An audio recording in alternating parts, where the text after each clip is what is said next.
You are not a body with a soul, you are a soul witnessing the decay of a biological machine that was never yours to keep. The tragedy of your diagnosis is not the illness itself, but the illusion of permanent ownership you maintained until the moment it broke.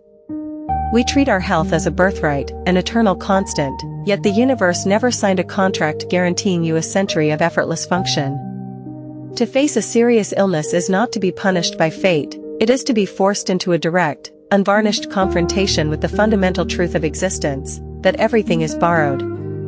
The hospital room, the sterile scent of antiseptic, the rhythmic beep of monitors, these are not the scenery of a life ending, but the arena where your character is finally, truly tested. Most people spend their lives playing in the shallow waters of distraction, but you have been pushed into the deep. You can drown in the why-me? Or you can realize that the water is the same for everyone, you just happen to see the bottom sooner than the rest. We must begin with a cold, analytical separation. There is the condition, and then there is the person observing the condition. In Stoic philosophy, this is the internal locus of control. Your cells may be mutating, your organs may be failing, and your energy may be vanishing, but none of these things possess a moral quality. A tumor is not evil. A virus is not cruel. They are biological processes following the laws of nature. The evil only enters the frame when you allow these external physical states to colonize your internal peace. Marcus Aurelius wrote that the soul becomes dyed with the color of its thoughts. If your thoughts are saturated with the injustice of your biology, your soul becomes a victim. But if you view your body as a failing instrument and yourself as the musician still capable of playing a final, hauntingly beautiful melody, you reclaim your sovereignty. You are not your white blood cell count. You are not your stage of progression. You are the consciousness that chooses how to respond to these data points. The greatest thief of your remaining vitality is the second arrow. In Zen Buddhism, it is taught that if an arrow hits you, it hurts. That is the first arrow, the physical pain, the diagnosis, the exhaustion. But then, we pick up a second arrow and shoot ourselves with it. This second arrow is the why is this happening, the it's not fair, the what will happen to my future. This second arrow is entirely optional. It is the suffering we add to our pain. Radical acceptance is the shield that snaps the second arrow in half. It is the decision to stop arguing with reality. When you fight the fact of your illness, you waste the very energy you need for resilience. Acceptance is not giving up, it is the strategic realization that you cannot rebuild a house while you are still screaming at the fire. You accept the fire is there, you map the exits, and you move with precision. You seek a return to the normal you once knew, but that person is gone. The moment the doctor spoke those words, the old version of you was incinerated.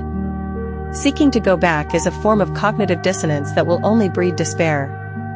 Instead, you must practice a more fatty, the love of one's fate.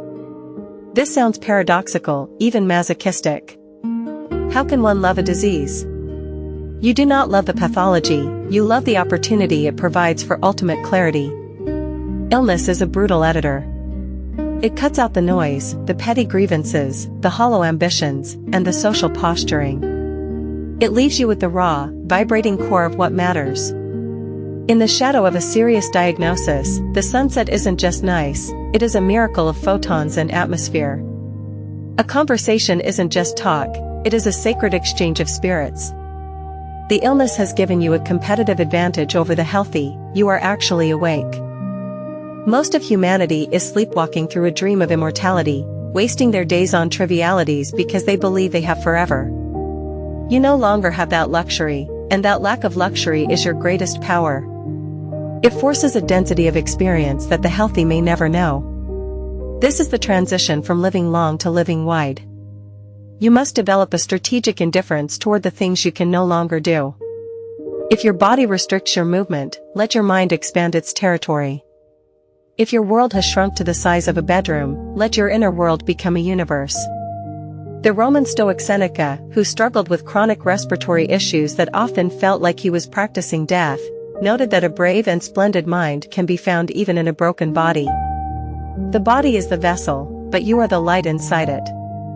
The vessel may be cracked, but the light is not compromised by the cracks, If anything, the light shines through them more intensely. You are currently standing on a battlefield of the mind. The enemy is not the disease, the enemy is the erosion of your will. Every morning you wake up is a victory. Every moment you choose to be kind, to be curious, or to be still despite the discomfort is an act of supreme defiance against the entropy of the universe. This is anti-fragility in its purest form, becoming stronger not in spite of the stress, but because of it. Your resilience is being forged in a furnace that most people will never have the courage to enter. Do not look for good vibes or empty hope that ignores the gravity of your situation. Look for the hard, diamond-like strength that comes from knowing the worst and deciding to remain upright anyway. You are exhausted from fighting your illness, and that is because the metaphor of the warrior is a trap. To fight implies an enemy that can be defeated through sheer force of will, but biology does not negotiate with your determination.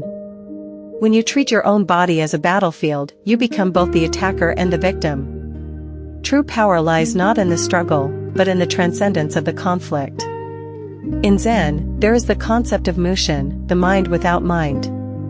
It is a state of being where you are so present, so unified with the moment, that the distinction between you and your condition dissolves. You stop being a patient trying to get well and start being a consciousness that is simply being. This is your competitive advantage over those who are healthy but distracted. You are forced into the high-performance state of total presence. While others are worrying about their careers or their social standing, you are mastering the art of the breath, the weight of the sunlight on your skin, and the profound silence of a mind that has stopped bargaining with fate. Consider the Stoic concept of preferred indifference. Health is a preferred indifferent. It is better to have it than not, but it is not essential for the excellence of the soul. If you believe your happiness depends on your physical recovery, you have handed your joy over to a set of variables you do not control. You have made yourself a hostage to a blood test.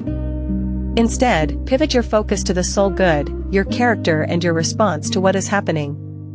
Epictetus, who was born into slavery and lived with a permanent physical disability, taught that sickness is a hindrance to the body, but not to the will, unless the will consents to be hindered. Your legs may not walk, but your mind can still soar through the works of the great thinkers. Your lungs may struggle for air, but your spirit can still exhale kindness onto those around you. This is the ultimate defiance. When the body says yield, and the mind says I am still here, and I am still whole, you have achieved a victory that no doctor can prescribe. The noise of the world tells you that a good life is one filled with activity, travel, and accumulation. This is a narrow, shallow definition. There is a deep, luminous beauty in the quiet life of the contemplative. In the stillness of your recovery or your management of pain, you have the opportunity to become an architect of internal silence. This is not a passive state.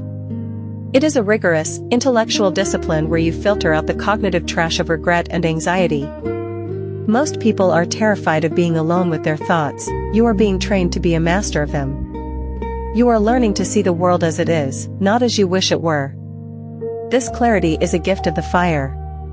Just as gold is purified by the heat, your perspective is being stripped of everything that is non-essential. You are becoming a person of weight, of substance, and of profound, unshakable calm. The illusion of the future is the final chain to break. We suffer because we compare our present pain to a hypothetical future where we are healthy, or a past where we were strong. But the past is a memory and the future is a ghost. There is only the nunc stans, the standing now. In this exact second, as you hear these words, are you okay? In this specific breath, can you find a point of stillness? Suffering usually lives in the next hour or the last year. It rarely lives in the absolute immediate present.